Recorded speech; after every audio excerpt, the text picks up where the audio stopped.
പിന്നെ പുരോഗമന ചിന്താഗതിയുള്ള ഒരു സമൂഹത്തിന് ചേരാത്ത വിധത്തിലുള്ള, അതും ഒരു സ്ത്രീയെ പറ്റിയാണ് പറയുന്നതെന്നുള്ള ഒരു ചിന്തയില്ല.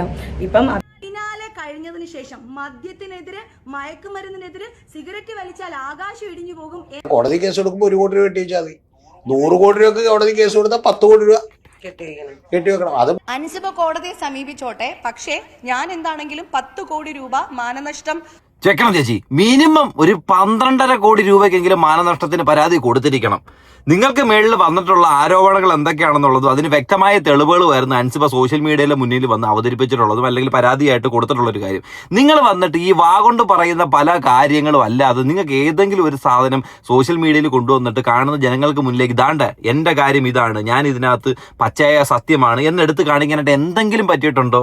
പിന്നെ നിങ്ങൾക്കെതിരെ വീഡിയോ ചെയ്ത ആൾക്കാർക്കെതിരെ കേസ് കൊടുക്കുമായിട്ട് ഇന്നത്തെ ദിവസം, ഇന്ന് ഞാൻ എല്ലാം കാണിക്കാം കേട്ടോ, അങ്ങനെ കേസ് കൊടുത്ത് മുന്നോട്ട് പോകുന്നു, എനിക്ക് ഭയങ്കരമായിട്ട് സൈബർ അറ്റാക്കുകൾ നേരിടുന്നു എന്നൊക്കെ പറയുമ്പോഴത്തേക്കിന് നിങ്ങളുടെ കൈ ക്ലിയർ ആണോ എന്ന് നിങ്ങളൊന്ന് നോക്കണ്ടേ?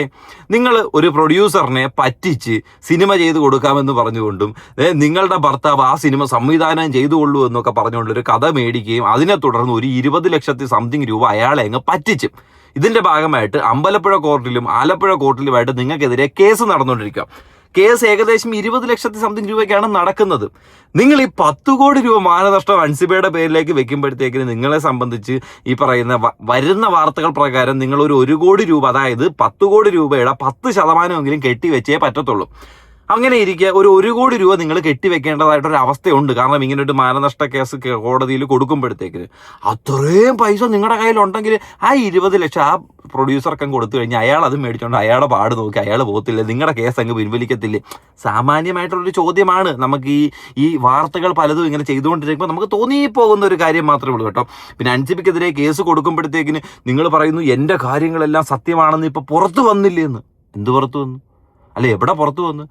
പരാതിയിൽ കഴമ്പില്ല എന്ന് പുറത്തു വന്നില്ല. എന്തോ പുറത്തു വന്നിരിക്കുന്ന വോയിസ് ഉൾപ്പെടെ കോൾ റെക്കോർഡിംഗ് ഉൾപ്പെടെ എല്ലാം നിങ്ങൾ കാണിച്ചിട്ടുള്ള അപാകതകൾ മാത്രം ചൂണ്ടിക്കാണിച്ചിട്ടുള്ളത്, അല്ലാതെ നിങ്ങളെ സപ്പോർട്ട് ചെയ്തിട്ടുള്ള ഒരു സാധനം, ഈവൻ ടിങ് ടോം ചേട്ടനെ പോലും സപ്പോർട്ട് ചെയ്യുന്നതായിട്ടുള്ള ഒരു സാധനങ്ങൾ സോഷ്യൽ മീഡിയയിൽ വന്ന് കറങ്ങിയിട്ടില്ല എന്നുള്ളതാണ് വാസ്തവമായിട്ടുള്ളത്. ആദ്യത്തെ ന്യൂസ് ഒന്ന് കേൾക്കാം നമുക്ക്. അൻസിബ കോടതിയെ സമീപിച്ചോട്ടെ, പക്ഷേ ഞാൻ എന്താണെങ്കിലും 10 കോടി രൂപ മാനനഷ്ടം ആവശ്യപ്പെട്ടുകൊണ്ട് നാളെ തന്നെ എൻ്റെ അഡ്വക്കേറ്റ് കൃഷ്ണരാജാണ്, അദ്ദേഹം മുഖാന്തരം നാളെ തന്നെ ഞാൻ 10 കോടി രൂപയ്ക്ക് കേസ് ഫയൽ ചെയ്യുകയാണ്. കാരണം ഞാൻ വളരെ ഈ 10 കോടി രൂപയൊക്കെ നിങ്ങൾ ഒരാളുടെ പേരിൽ ഫയൽ ചെയ്യാൻ നിൽക്കുമ്പോഴത്തേന് ആക്കൊരു 10 കോടി രൂപ ഉണ്ടാക്കാനുള്ള കഴിവുണ്ടോ എന്ന് നോക്കണ്ടേ? അല്ല, കഴിവ് പോട്ടെ, ആസ്തി ഉണ്ടോ എന്നെങ്കിലും നോക്കണ്ടേ?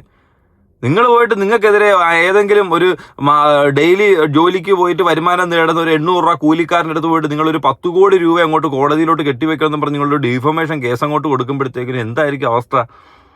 10% നിങ്ങളുടെ കയ്യിൽ നിന്ന് പോകും. പുള്ളിയെ കൊണ്ട് ആ ഒരു 10% പോലും ചിലപ്പോൾ തിരിച്ചു തരാനായിട്ട് പറ്റത്തില്ലാത്ത അവസ്ഥയായിരിക്കും വരുന്നത്. അപ്പോൾ മാധ്യമങ്ങൾ മുന്നിലേക്ക് വന്നിട്ട് ഇത്രയും ആർജവത്തോടു കൂടിയൊക്കെ സംസാരിക്കുമ്പോഴത്തേക്കിന് ആ കാര്യങ്ങൾക്കൊരു വ്യക്തത വേണ്ടേ? നിസ്സാരമായിട്ട് 2 പേര് തമ്മിൽ ഫോണിൽ 2 മിനിറ്റിൽ ഫോണിൽ തീരുമായിരുന്ന ഒരു പരാതി, ഒരു കാര്യം മോൾ എന്തുകൊണ്ട് ഇങ്ങനെ എൻ്റെ ഫോണിലേക്ക് അയച്ചു എന്ന് ചോദിക്കുമ്പോൾ 2 മിനിറ്റിൽ അത് പറഞ്ഞു തീർക്കാമായിരുന്ന ഒരു കാര്യം പറയാനോ. ഓക്കെ, 2 മിനിറ്റിൽ പറഞ്ഞു തീർക്കാവുന്ന ഒരു കാര്യം എന്താണ്? ആ മെസ്സേജ് വാട്സപ്പിൽ വന്നതിന് ശേഷം നിങ്ങൾക്കൊരു 2 മിനിറ്റ് ഒരു ടേബിളിന് ചുറ്റും ഇരുന്ന് സംസാരിച്ചു കഴിഞ്ഞാൽ തീരുന്ന കാര്യമാണെന്നാണ് ചേച്ചി പറയുന്നത്.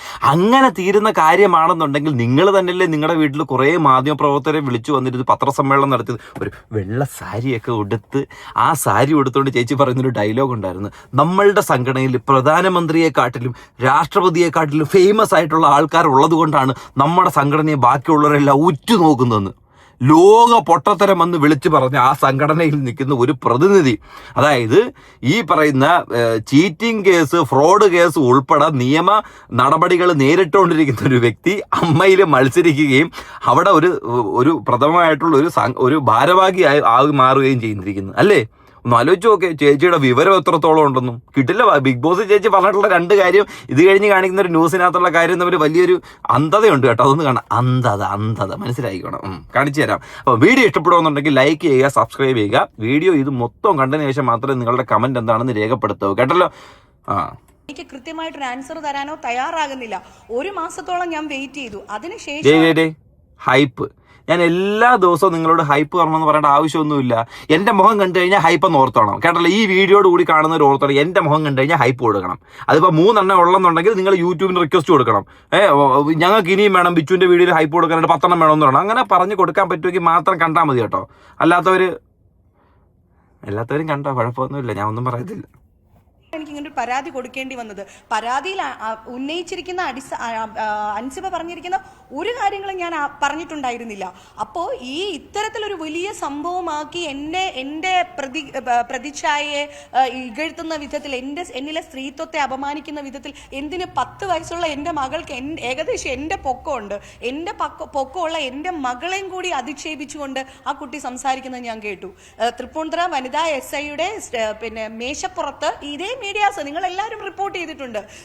മേശപ്പുറത്ത് കയറി ഇരുന്ന് കളിച്ചു എന്ന് വരെ പറഞ്ഞുകൊണ്ട് അധിക്ഷേപിച്ചിട്ടുണ്ട്. എന്റെ ഹസ്ബൻഡ് എനിക്കെതിരെ വളരെ മോശമായിട്ട് മേശപ്പുറത്ത് കയറി ഇരുന്ന് കളിച്ചു, അതെങ്ങനെ ആക്ഷേപമാവുന്നത്?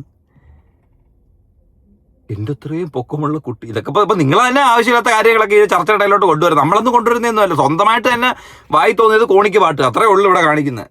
കുട്ടിയോട് പറഞ്ഞു എന്ന് ആ കുട്ടി പറഞ്ഞിട്ടുണ്ട്. ഇത്തരത്തിലുള്ള എല്ലാ അധിക്ഷേപങ്ങളും ഞാൻ എല്ലാ മീഡിയയുടെയും റിപ്പോർട്ട്സ് എടുത്തു വെച്ചിട്ടുണ്ട്. ഞാൻ നാളെ തന്നെ ഹൈക്കോടതിയിൽ കേസ് ഫയൽ ചെയ്യുകയാണ്. എൻ്റെ അഡ്വക്കേറ്റ് എന്ന് പറയുന്നത് അഡ്വക്കേറ്റ് കൃഷ്ണരാജാണ്. അദ്ദേഹം മുഖാന്തരം ഞാൻ 10 കോടി രൂപ മാനനഷ്ടം ആവശ്യപ്പെട്ടുകൊണ്ട് കേസ് കൊടുക്കും. ഈ ഇടക്കിടക്കിടക്കിടക്ക് അഡ്വക്കേറ്റ് കൃഷ്ണരാജാണെന്ന് പറയുന്നത് എന്തിനാ? ഇനി പുള്ളിക്ക് ഒരു പബ്ലിസിറ്റി കൊടുക്കാൻ വേണ്ടിയിട്ടുണ്ട്. എനിക്ക് തോന്നുന്നു അത്യാവശ്യം പുള്ളി നല്ല പബ്ലിസിറ്റിയുടെ ഒരാളാണ്. പിന്നെ അങ്ങനെ അങ്ങ് പോട്ടെ, പുള്ളിയുടെ സൈഡിൽ കൂടെ അങ്ങ് പൊക്കോട്ടെ. ഇടക്കിടക്ക് ബിൽഡപ്പിട്ട് അങ്ങോട്ട് വിടേണ്ട കാര്യമൊന്നും. ഇത് ചിലപ്പോൾ ഇത് കേട്ടിട്ട് അൻസിബയ്ക്ക് ചിലപ്പം ഇന്ന് രാത്രി ഒരു മെസ്സേജ് അയക്കാൻ വേണ്ടിയിട്ടായിരിക്കും.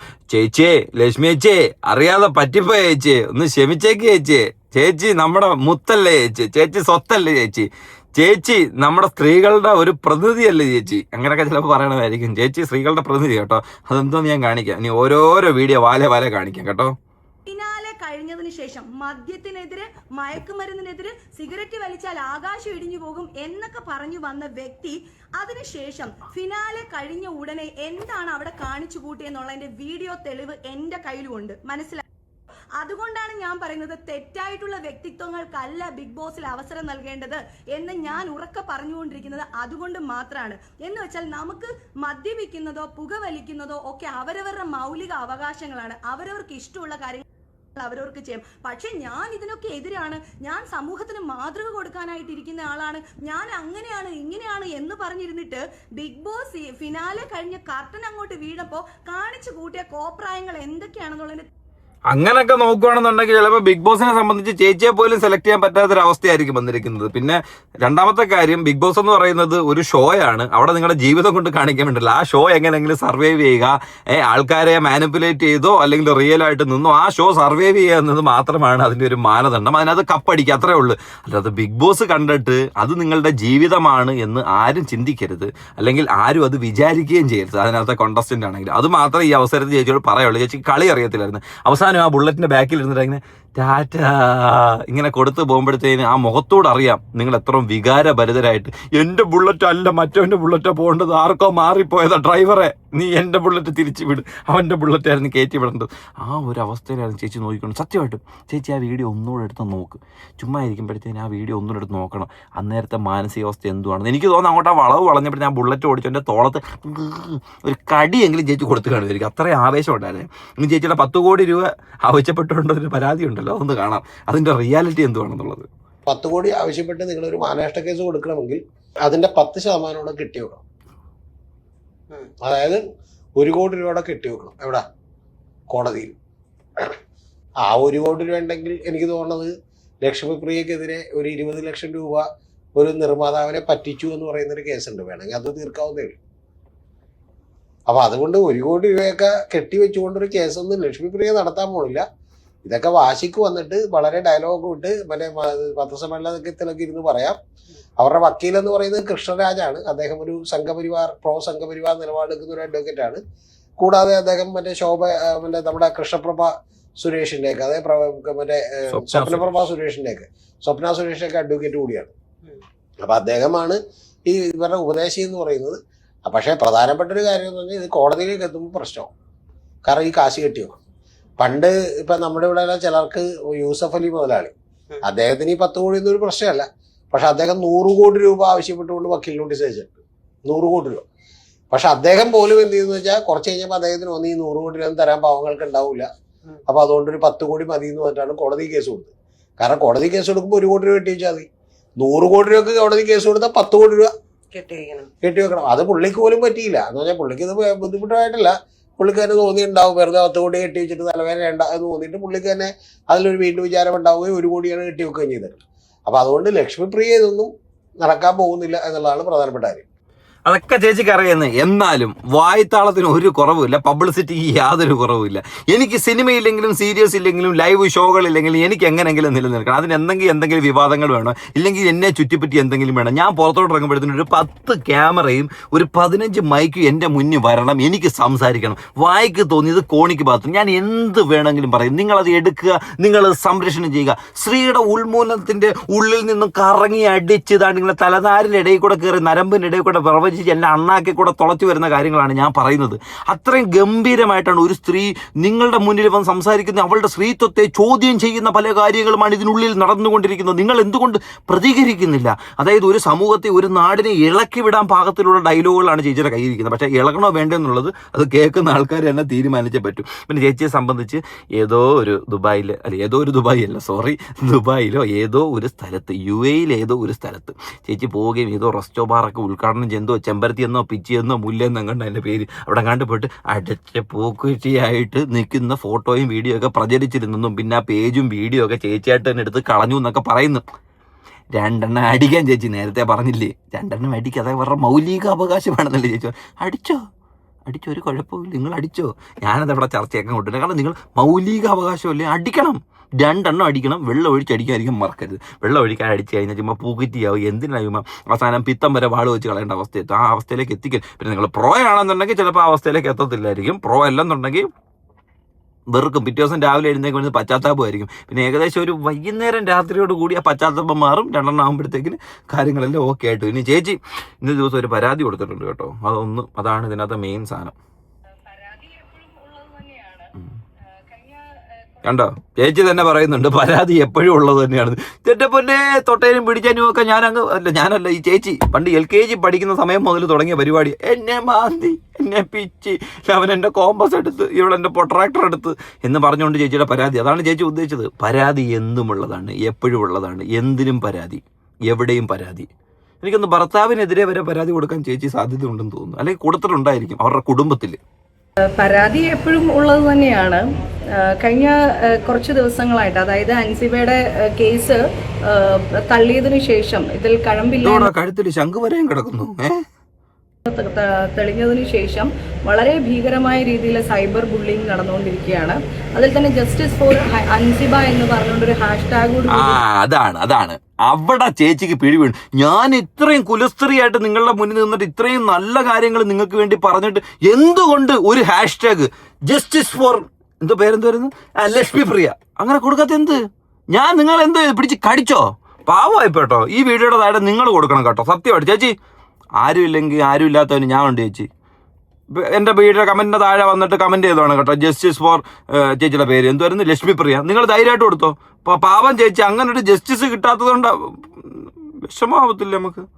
അപകീർത്തികരമായ പലതരം വീഡിയോസും പുറത്തു വന്നുകൊണ്ടിരിക്കുന്നുണ്ട്. അത് അതിന് മുമ്പും ഉണ്ടായിരുന്നു. ഞാൻ പത്രസമ്മേളനത്തിൽ തന്നെ പറഞ്ഞു, ഞാൻ ഡിഫമേഷനൊക്കെ കൊടുക്കുകയാണ്, അപ്പം നിങ്ങൾ ഇങ്ങനത്തെ വീഡിയോസൊക്കെ പിൻവലിച്ചുകൊള്ളൂ എന്ന് ഞാൻ ഓൾറെഡി പറഞ്ഞതാണ്.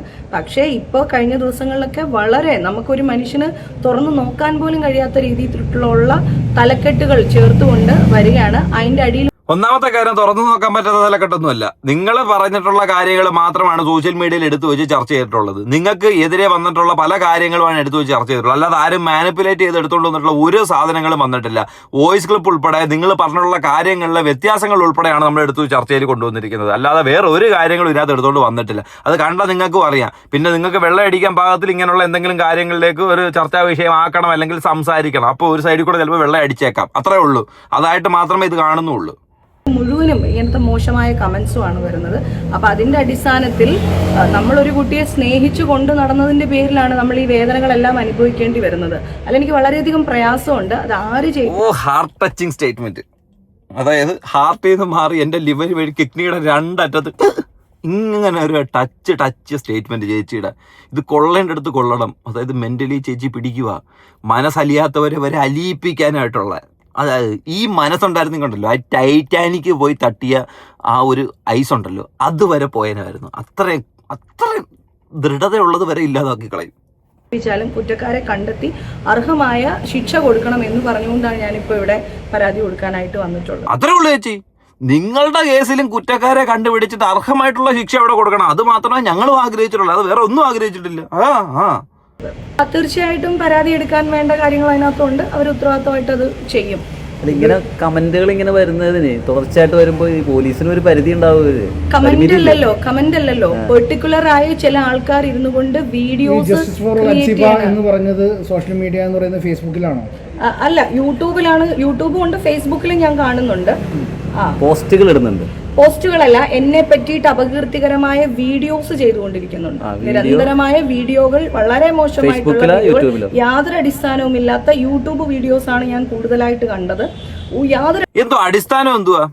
നിങ്ങൾ ആലപ്പുഴ കോടതിയിലും ഈ പറയുന്ന അമ്പലപ്പുഴ കോടതിയിലും നിങ്ങൾക്കെതിരെ കേസ് കിടക്കും. നിങ്ങൾ 20 ലക്ഷം രൂപയുടെ ഒരു കാര്യത്തെക്കുറിച്ച് തട്ടിപ്പ് കിടക്കുന്നു. എന്നാൽ നിങ്ങൾ അതിനെക്കുറിച്ച് സംസാരിക്കാത്ത എന്താ? അതിനെക്കുറിച്ച് ചോദിക്കുമ്പോൾ അത് കോടതി പറഞ്ഞോളൂ. അപ്പോൾ അത് കേസ് ഉള്ളതുകൊണ്ടല്ലേ ഈ കാര്യമല്ലേ ചർച്ചയാക്കിയത്. അല്ലാതെ നമ്മൾ മറ്റേ ഇന്ന് രാവിലെ മരം കുലിക്കപ്പെടുത്തുന്ന 2 കേസ് വന്ന് വീണ് അത് വേറെ ആരും കേൾക്കുന്നതിന് മുമ്പ് ഞാനെടുത്ത് പുറത്തു വിട്ട്, പിന്നെ ഞാനൊന്ന് മരം കുലിക്കപ്പെടുത്തുന്ന 2 കാര്യം വന്ന് വീണ് അതെടുത്ത് നിങ്ങളുടെ മുന്നിലേക്ക് കൊണ്ട് കാണിച്ചു. അങ്ങനൊന്നും അല്ലല്ലോ. ഇത് വന്ന കാര്യം തന്നെ എടുത്ത് ചെയ്തത്. പിന്നെ ഇതൊക്കെ മാനിപ്പുലേറ്റ് ചെയ്യുന്ന എന്തിനാ? എനിക്ക് മനസ്സിലാവുന്നില്ല. അടിസ്ഥാനവുമില്ലാത്ത വളരെ മോശം, ലജ്ജാകരമായിട്ടുള്ള ഒരു എന്താ പറയുക, ഒരു പിന്നെ പുരോഗമന ചിന്താഗതിയുള്ള ഒരു സമൂഹത്തിന് ചേരാത്ത വിധത്തിലുള്ള, അതും ഒരു സ്ത്രീയെ പറ്റിയാണ് പറയുന്നതെന്നുള്ള ഒരു ചിന്തയില്ല. ഇപ്പം അഭിമാനത്തിന്റെ ഏതോ മലയാളം നിഘണ്ടു മേടിച്ച് ചേച്ചി കൈവച്ചിടുന്നു. അതിനകത്തൊന്ന് കടിച്ചാ പൊട്ടാത്ത പല വേർഡ്സുകളും കുത്തിയിരുന്ന് രാത്രി പഠിച്ചതിന് ശേഷമാണ് ഇന്ന് മീഡിയക്ക് മുന്നിലേക്ക് വന്നിരിക്കുന്നത്. അത് വ്യക്തമായിട്ട് മനസ്സിലാവുന്നുണ്ട് ചേച്ചി. സ്ത്രീ പുരുഷനൊന്നും വ്യത്യാസമൊന്നുമില്ല, എല്ലാവർക്കും ഒരുപോലെ തന്നെയാണ്. പക്ഷേ എങ്കിലും ഞാൻ പറയാണ്, ഒരു സ്ത്രീയാണ്, എതിരെ ഉള്ളതും ഒരു സ്ത്രീയാണല്ലോ, കൂടെ ഉള്ളതും ഒരു സ്ത്രീയാണല്ലോ. അപ്പം അത് പോലും നോക്കാണ്ട് വളരെ മോശമായിട്ടുള്ള വീഡിയോസ് ചെയ്തുകൊണ്ടിരിക്കുക. അത്തരം വീഡിയോസ് നീക്കം ചെയ്യണം എന്നുള്ളതാണ്. നീക്കം ചെയ്യണം എന്ന് മാത്രമല്ല, അതിന്റെ പിന്നിൽ ആരാണ് എന്ന് കണ്ടുപിടിക്കണം. കൃത്യമായിട്ട് നിയമത്തിന് മുന്നിലേക്ക് അവരെ കൊണ്ടുവരണം. ഇനി ഒരാൾക്ക് ഈ അനുഭവം ഉണ്ടാകരുത്. അതിന് വേണ്ടിയിട്ടുള്ള കാര്യം ഈ പറഞ്ഞ നേരത്തെ ഗൂഢാലോചനകളായി ബന്ധപ്പെട്ട് തീർച്ചയായിട്ടും അങ്ങനെ ഉണ്ടാവണം. എനിക്കറിയില്ല, അതൊക്കെ നമ്മൾക്ക് ഊഹാപോഹങ്ങൾ പറയുന്നതിൽ അർത്ഥമില്ലല്ലോ. അവരത് വേണ്ട പോലെ നോക്കട്ടെ, വേണ്ടതുപോലെ നോക്കട്ടെ. ആരാണെന്ന് കണ്ടുപിടിക്കണം. അതെന്ത് മനസ്സിലായില്ല. യൂട്യൂബ് ചാനൽ നടത്തുമ്പോൾ അതിൻ്റെ ഓപ്പറേറ്ററെ കിട്ടും, പിന്നെ വീഡിയോയിൽ മുഖം കാണിക്കണം. കണ്ടുപിടിക്കാനായിട്ട് എന്തോ ഇത് മറ്റേ അനോണിമസ് കോളാണോ? അങ്ങനൊന്നും അല്ലല്ലോ കണ്ടുപിടിക്കാനായിട്ട്. എനിക്ക് മനസ്സിലാവുന്നില്ല ചേച്ചി എന്തോ ഉദ്ദേശിച്ചത്. ഇത്രയും നല്ല രീതിയിലൊക്കെ സമൂഹത്തിൽ നിലനിൽക്കാൻ ആഗ്രഹിക്കുന്ന ഒരു വ്യക്തി ബിഗ് ബോസിൽ കാണിച്ചിട്ടുള്ള 2-3 ഭാഗത്തിൽ ഒരെണ്ണം ഞാൻ കാണിച്ചു തരാവേ. രണ്ടവന്മാര് കയറി വന്ന അന്ന് തൊട്ടിട്ട് ഇവിടെ 1ാമത്തെ ദിവസം തൊട്ട് നിന്ന ആൾക്കാർക്ക് ഒരു വിലയില്ല. വില ഉണ്ടാക്കണം, സ്വയം ഇല്ലാത്ത വില തരാൻ പറ്റുമോ? ചേച്ചി ചിലപ്പോ എന്നോട് വേണ്ട കേട്ടാ, ചിലപ്പോ എന്നോട് വേണ്ട. നിങ്ങളൊന്നും കണ്ടിട്ടില്ല, കാണാൻ പോണുള്ളൂ. ഇനി നീ ഒന്ന് കാണിക്ക, ഞാനൊന്ന് കാണട്ടെ. ഒരു വല്ലാത്ത സ്വഭാവ വൈകൃതമാണ് ലക്ഷ്മി നിങ്ങൾക്ക്. എന്റെ വൈകൃതം എന്റെ കയ്യിലിരുന്നോട്ടെ. അതാ പറയുന്നത്, ചേച്ചിയുടെ വൈകൃതം ചേച്ചിയുടെ കയ്യിൽ ഇരിക്കട്ടെ. എന്തിനാ ചുമ്മാ സോഷ്യൽ മീഡിയയിലേക്ക് കൊണ്ടിട്ട് ബലിയാടാക്കുന്നത്? അങ്ങ് വിട്ടേക്കുക. ഇപ്പം ആരും കേൾക്കുന്നില്ല, അവിടെ ആരോ നോക്കുന്നുണ്ട്, അത് നമ്മൾ മൈൻഡ് ചെയ്യേണ്ട. ചേച്ചി അങ്ങ് വിട്ടേക്ക് കേട്ടോ. അപ്പം നല്ല സമൂഹത്തിന് നല്ലൊരു മെസ്സേജ് കൊടുക്കാൻ ആഗ്രഹിക്കുന്ന ചേച്ചിക്ക് നല്ലൊരു മെസ്സേജ് കൊടുക്കാൻ പറ്റട്ടെ എന്ന് ഞാനും ആഗ്രഹിക്കുന്നു. കൈകൂപ്പി പറയുന്നു, ചേച്ചിയുടെ കേസ് ഒന്നുമില്ലാതായി പോയത് ജനങ്ങൾ കണ്ടതല്ലേ എന്ന്. ജനങ്ങൾ കണ്ടതാണ് ചേച്ചി. സമ്മതിക്കുന്നു, ചേച്ചി പറയുന്നത് എന്താണെങ്കിലും സമ്മതിക്കുന്നു. ആനയെ കണ്ടിട്ട് ആനയല്ലെന്ന് പറഞ്ഞാൽ ആനയല്ല, പാറയെ കണ്ടിട്ട് പാറയല്ലെന്ന് പറഞ്ഞാൽ പാറയല്ല. ചേച്ചി പറയുന്നതാണ് സത്യം. നമ്മളത്രേ ഉള്ളൂ ചേച്ചി. ചേച്ചിയുടെ കൂടെ തന്നെ. ചേച്ചി ആവശ്യമില്ലാതെ നിന്റെ സമയം കളയുന്നപ്പം കൂടെ എപ്പം ജസ്റ്റിസ് ഫോർ ലക്ഷ്മിപ്രിയ കാണും. ശരി.